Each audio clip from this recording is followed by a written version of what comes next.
Atlas Fallen is something that's completely new for our studio. So we're trying to use what we had before with the Surge 2, and we try to really go in a very different direction. But we want to keep some things. We want to keep the fast pacing. We want to keep the action, and we even want to increase it, improve it.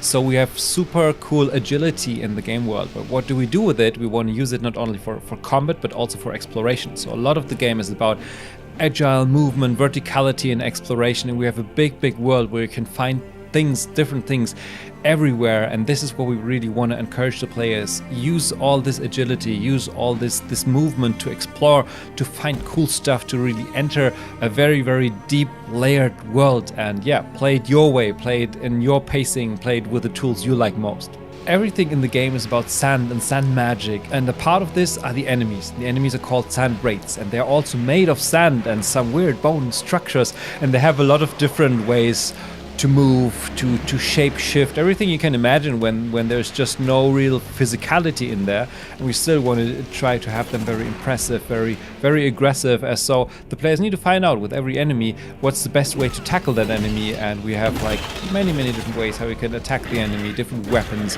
different skills that you can use. So you can play very offensive, but we also have a lot of stuff where you can dash around the enemy, use a sand shield to block them. So yeah, I think the enemies come in a big variety. Also small enemies, more passive enemies, but also very big ones.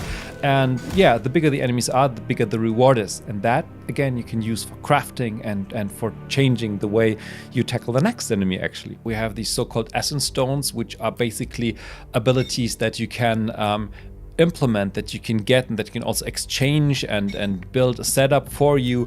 And yeah, we have a large variety of those. So there is really a lot that you get from fighting, that you get from exploration, quest rewards, or that you have to craft, where you find crafting recipes and build them. And they will change the way you play. They make you faster, more agile, or give you more defense values, but they also give you lots of active skills that you can use in combat, where you can do like bigger punches, where you can do ranged attacks, and many more things, where you can really tailor the playstyle to how you want to experience the game. We really like to have people create what they want to play with and choose what they want to choose. So again, we'll have a character creator, but also in terms of skills, we have lots of things where you can play more offensive or more defensive, or like have better stats. There's different armors you can try out, and they have their pros and cons, and there's a lot of crafting in the game. So I would say there's a lot of player freedom in there, and you can really try to find your way of playing the game. What makes it really unique is this mix that we have, the super fast-paced action, the agility, which is also in the exploration, and all this put together in a sort of medieval fantasy world. But this fantasy world is something that you haven't seen before and has a very strong focus. I think building all these things together and exploring with much verticality, with also air dash, fighting abilities, stuff like that. I think if you put all this together, it's a very unique experience.